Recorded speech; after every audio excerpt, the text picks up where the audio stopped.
Hello friends, नमस्कार। कैसे हैं आप सभी? मैं शिव कुमार स्वागत करता हूं आप सभी का आपके अपने यूट्यूब चैनल पर। और आज हम अपने इस वीडियो में भारतीय पॉलिटी का एक महत्वपूर्ण टॉपिक डिस्कस करेंगे। भारतीय टॉपिक जहां से शुरू होती है, भारतीय पॉलिटिकल का जो बेस है, आधार है संविधान। तो आज हम संविधान के बारे में चर्चा करेंगे, जानेंगे संविधान क्या है, भारतीय संविधान को बनने में कितना समय लगा, कब इसके लिए जो प्रक्रियाएं हैं वो शुरू हुई, उन सब पर हम चर्चा करेंगे। तो आइए सबसे पहले जानते हैं भारतीय संविधान क्या है। यदि हम भारतीय संविधान की बात करें तो भारतीय संविधान एक सर्वोच्च विधि है जो कानून बनाने की या जिसमें कानूनों का संग्रह आपको देखने को मिलता है। ये कानूनों का संग्रह है। इसमें सामाजिक, आर्थिक तथा मानवीय मूल्यों का प्रावधान किया गया है। यहीं पर देखें तो संविधान का प्रमुख उद्देश्य क्या होता है कि एक विशेष प्रकार की जो संवैधानिक सांस्कृतिक संस्कृति का जो राजनीतिक संस्कृति का निर्माण करना इसका प्रमुख उद्देश्य होता है, ताकि सभी जनता के बीच एक समन्वय स्थापित किया जा सके। तो इसी उद्देश्य के लिए भारत ने क्या किया, जब भारत आज़ाद हुआ 1947 में, तो भारत ने भी अपना एक लिखित संविधान अपनाने की कोशिश की थी। आधुनिक मूल्यों को इन संस्थाओं के माध्यम से स्थापित करने के लिए एक लिखित संविधान को भारत ने अपनाया था। ये संविधान कहाँ कहाँ से किन किन मूल्यों को लेकर के बनाया गया, उन सब पर भी हम एक अलग वीडियो के माध्यम से चर्चा करेंगे। लेकिन आज हम सिर्फ इसके जो बेस है, इसका जो आधार है, उसके बारे में चर्चा कर रहे हैं। यदि हम भारतीय संविधान कैसे तैयार किया गया, कैसे इसको बनाने वाली संस्था थी, तो यहाँ पर देखें तो भारतीय संविधान का निर्माण करने वाली जो संस्था थी, उस संविधान सभा का गठन जुलाई 1946 में किया गया था। जुलाई 1946 के अंदर कैबिनेट मिशन की जो संस्तुतियाँ थी, जो अनुशंसाएँ थी, उन पर इसका निर्माण किया गया था भारतीय संविधान का। यदि वहीं पर बात करें तो कैबिनेट जो मिशन क्या था, ये जब भारत के अंदर अंग्रेज़ों का शासन चल रहा था, उसी समय जब द्वितीय विश्व युद्ध सेकेंड वर्ल्ड वॉर समाप्त हुआ था, तो उस समय भारत को विभिन्न प्रकार की जो रियासतें देने की कोशिश की गई थी, उसमें आपके बहुत से भारत के अंदर मिशन भी आए थे। उन मिशन के तहत एक कैबिनेट मिशन भी भारत में आया था, जिसने भारत के अंदर एक तरह से देखा जाए तो कई मिशन जो आए थे उसमें द्वैध शासन के लिए भी ये चर्चा की गई थी कि भारत को सेकेंड वर्ल्ड वॉर के बाद जो है आज़ाद कर दिया जाएगा, स्वतंत्रता दे दी जाएगी। लेकिन इन्हीं के अंदर सबसे जो महत्वपूर्ण मीटिंग हुई वो थी कैबिनेट मिशन की। इसी के माध्यम से हमारे भारत के अंदर एक संविधान सभा का गठन किया गया था जुलाई 1946 के अंदर। अब संविधान का निर्माण प्रक्रिया कैसे हुई, उस सब पर हम थोड़ी चर्चा कर लेते हैं कि संविधान जो था वो हमारा किस प्रकार से आगे बढ़ता है। यदि हम संविधान निर्माण की प्रक्रिया की बात करें तो भारतीय संविधान विश्व का सबसे विशाल संविधान है। विश्व का सबसे बड़ा लिखित संविधान ये भारतीय संविधान है। इसका निर्माण की बात करें तो इसका निर्माण होने में 2 वर्ष 11 महीने और 18 दिन का समय लग गया था। 18 दिन का क्या लगा था? समय लगा था। शुरुआत में यदि हम देखें तो इसमें 395 अनुच्छेद थे, 22 भाग थे, 8 अनुसूचियाँ थी। यदि आज वर्तमान स्वरूप देखें, भारत का संविधान इतना विशाल हो गया है कि इसमें यदि आप हमारे आर्टिकल नंबर अनुच्छेद नंबर 19 को ही देखें तो उसके अंदर 6 पार्ट, सब पार्ट्स जो उसके अधीन पार्ट हैं वो बन गए हैं ABCD करके। तो इस प्रकार से भारतीय संविधान का विस्तार होता जा रहा है। आज इसमें लगभग 470 के पास अनुच्छेद बन गए हैं। और वहीं पर यदि भाग की बात करें तो भाग क, ख, ग ऐसे जैसे कि 4 क का अलग से निर्माण किया गया, जिसको कि 4A भी बोला जाता है, तो इनका निर्माण हुआ। तो ऐसे करके भारत के अंदर अब कुल 25 भाग हो गए हैं। वहीं पर यदि हम अनुसूचियों की बात करें जिन पर आज हम चर्चा करेंगे, तो इनकी संख्या भी 8 से बढ़कर के 12 हो गई है। तो ये भारतीय संविधान के कुछ मूलभूत तत्व हैं जिनके ऊपर हम चर्चा करेंगे। संविधान निर्माण कैसे हुआ, कहाँ कहाँ से इसके अंदर जो कैंडिडेट्स हैं उनको चुना गया, तो उन पर भी थोड़ी चर्चा कर लेते हैं। देखिए, संविधान का निर्माण देश के प्रत्येक प्रांत के चुने हुए प्रतिनिधियों की एक संविधान सभा के द्वारा किया गया था। जो चुने हुए प्रतिनिधि थे वो कहाँ कहाँ से आए थे, कितने इनकी संख्या निर्धारित की गई थी, उन पर देख लेते हैं। यदि हम संविधान सभा की जो सदस्य थे उसकी बात करें तो इनकी संख्या कुल 389 निर्धारित की गई थी, यानी 389 जो है वो संख्या निर्धारित की गई थी। ये कहाँ से लिए गए थे 389? ये अलग अलग प्रांतों से, अलग अलग रियासतों से इनका गठन किया गया था, इनका निर्वाचन हुआ था। निर्वाचन की बात करें तो 292 यानी 292 सदस्य जो थे वो ब्रिटिश प्रांतों से आए थे। ब्रिटिश प्रांत का मतलब क्या है? जहाँ पर अंग्रेजों का आधिपत्य था, जहाँ पर अंग्रेजों का शासन चलता था, वहाँ से आए थे। 93 जो है वो देसी रियासतों से, जहाँ पर भारत के राजा लोग शासन करते थे, भारत के राजकुमार लोग शासन करते थे। जैसे कि आप चर्चा करें, राजस्थान के अंदर बहुत से रजवाड़े थे, तो वहाँ से ये लोग आए थे। 4 थे आपके कमिश्नरी क्षेत्र, यदि आप इनका टोटल करें तो ये आ जाएगा आपका 389। तो ये प्रमुख क्षेत्र थे जहाँ से अपने सदस्यों का निर्वाचन हुआ था। यदि भारत के जब आज़ाद हुआ था भारत, उस समय की चर्चा करें तो उस समय इनकी संख्या जो है 299 हो गई थी भारत के संदर्भ में देखें। क्यों? क्योंकि इसमें से 90 सीट्स जो थी वो विभाजित पाकिस्तान में चली गई थी। तो इस प्रकार से भारतीय संविधान के अंदर यदि आज़ाद होने के बाद भारतीय संविधान की जो संविधान सभा थी उसके बारे में चर्चा करें तो उसमें आपके लगभग 300 कैंडिडेट का जिक्र आता है। तो अब ये 4 जो कमिश्नरी क्षेत्र थे ये कौन कौन से थे, उन पर भी हम थोड़ी चर्चा कर लेते हैं। तो ये 4 कमिश्नरी क्षेत्र थे आपके दिल्ली, अजमेर, मेरवाड़ा इकट्ठा बोला जाता है। वहीं पर यहाँ पर था एक कुर्ग, ये पूर्व नहीं, ये यहाँ पर आएगा आपका कुर्ग। कुर्ग क्षेत्र था। कुर्ग ये आपके कर्नाटक वाला एरिया है, वहाँ पर पड़ता है, एक कुर्ग क्षेत्र था।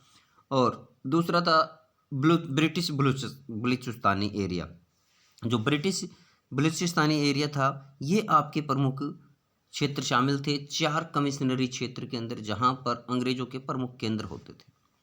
वहीं पर बात करें तो कि इनका निर्वाचन कैसे हुआ, इन प्रांतों के अंदर कैसे विभाजन था, तो प्रत्येक प्रांत की जो सीटें थी वो वहाँ की जनसंख्या के अनुपात के आधार पर हिंदू, मुस्लिम और सिखों के अंदर, यहाँ पर ये आपका जो शेर नहीं, यहाँ पर ये सिख है, सिखों के अंदर हिंदू, मुस्लिम या ये कहें कि आपका जो मुस्लिम, सिख और सामान्य वर्ग के अंदर आपके हिंदू लोग आते थे, इनके अंदर विभाजित किया गया था। वहीं पर यदि हम संविधान सभा के प्रथम अधिवेशन की बात करें तो संविधान सभा का प्रथम अधिवेशन आपका 9 दिसंबर 1946 को हुआ था। ये एक देखा जाए तो अस्थायी तौर पर यहाँ पर डॉक्टर सच्चिदानंद सिन्हा को अध्यक्ष चुना गया था, क्योंकि 11 दिसंबर को डॉक्टर राजेंद्र प्रसाद जी को, जो इसकी दूसरा जो सेकंड अधिवेशन होता है, द्वितीय अधिवेशन होता है, उसके अंदर डॉक्टर राजेंद्र प्रसाद जी को क्या चुन लिया जाता है, एक स्थायी अध्यक्ष के रूप में चुन लिया जाता है। और यहाँ से फिर भारत के लिए एक अंतरिम सरकार का या अंतरिम मंत्रिमंडल का गठन किया जाता है। इस अंतरिम मंत्रिमंडल के गठन की बात करें तो इसमें कौन कौन लोग शामिल थे।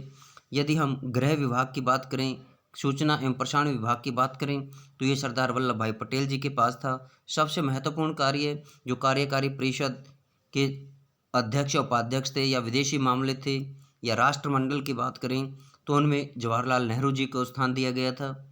रक्षा मंत्रालय बलदेव सिंह जी के पास था।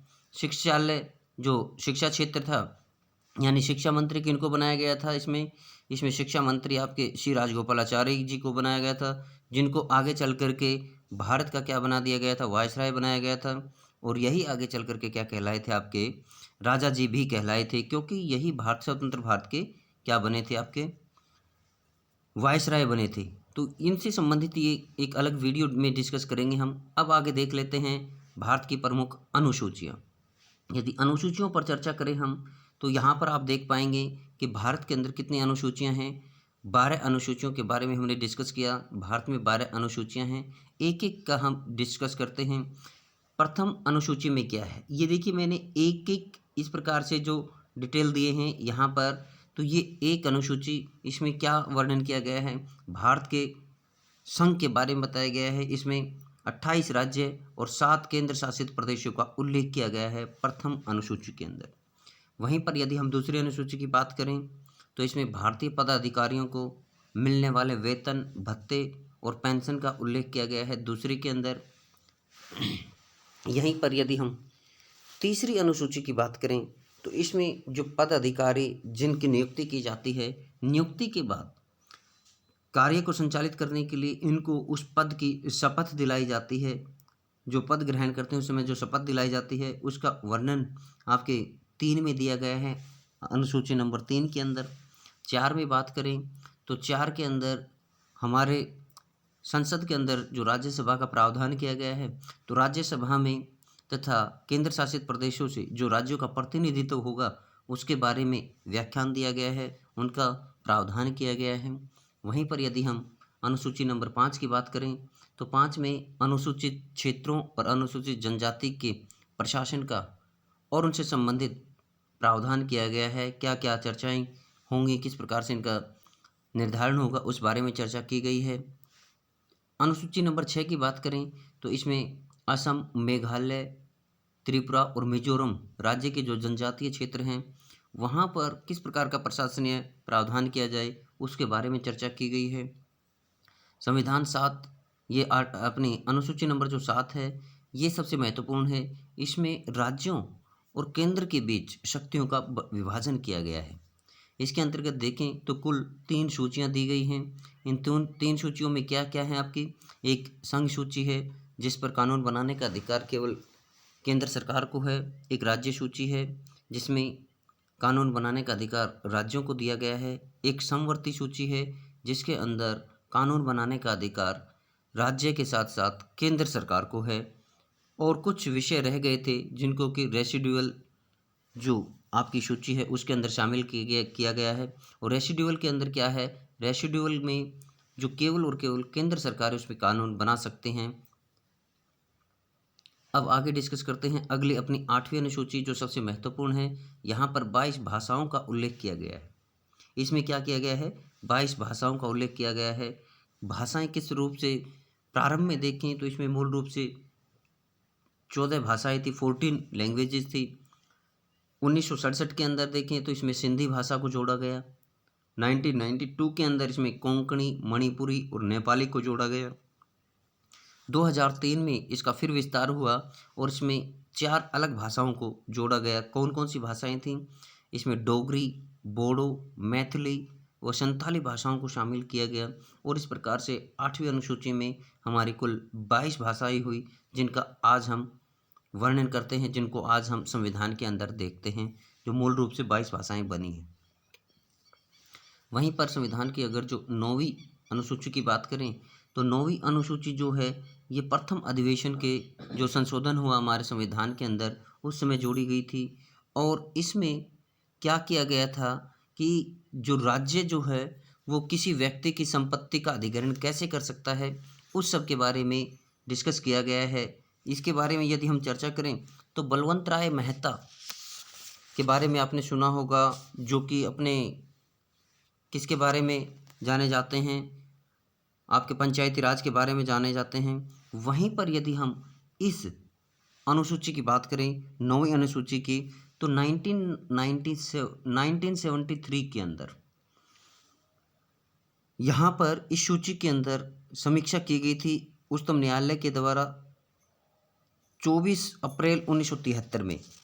इसमें क्या प्रावधान किया गया था, इसमें ये किया गया था कि जो कर्नाटक के अंदर जो एक विवाद चल रहा था उस विवाद को सुलझाने के लिए ये किया गया था कि जो संविधान है, संविधान के मूल रूप से छेड़छाड़ न करते हुए इसमें संशोधन किया जा सकता है। तो उस समय ये संशोधन की प्रक्रिया अपनाई गई थी, प्रथम अधिवेशन था, प्रथम संविधान संशोधन था। वहीं पर यदि हम अनुसूची नंबर 10 की बात करें तो ये राजनेताओं के दल बदल से संबंधित है। 1985 के अंदर यानी 1985 में 52वां संविधान संशोधन था, उसके द्वारा ये जोड़ी गई थी।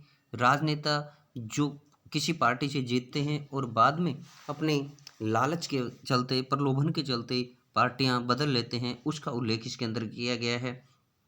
वहीं पर यदि हम अनुसूची नंबर 11 की बात करें तो यह अनुसूची 73वें संविधान संशोधन द्वारा 1993 के अंदर जोड़ी गई थी। और इसमें क्या प्रावधान किए गए हैं? इसमें पंचायती राज व्यवस्था का प्रावधान किया गया है। पंचायती राज व्यवस्थाओं में देखें तो जो स्थानीय स्वशासन की जो प्रथम इकाई है, ग्राम पंचायत या पंचायती राज, जो निचले स्तर की है, उसका उल्लेख किया गया है। इसमें पंचायतों को 29 विषयों पर कार्य करने का अधिकार क्षेत्र दिया गया है। 29 विषय प्रदान किए गए हैं पंचायती राज संस्थाओं के तहत। 12वीं अनुसूची की बात करें तो 12वीं अनुसूची भी आपकी 1993 के अंदर 74वें संविधान संशोधन के द्वारा जोड़ी गई। इसमें जो स्थानीय संस्थाओं को या स्थानीय निकाय के तहत जो आपके शहरी निकाय हैं, शहरी क्षेत्र को स्थानीय स्वशासन के लिए 18 विषयों पर कार्य करने का अधिकार क्षेत्र दिया गया था। तो ये अपनी टोटल 12 अनुसूचियां हैं, उनके बारे में हमने चर्चा की।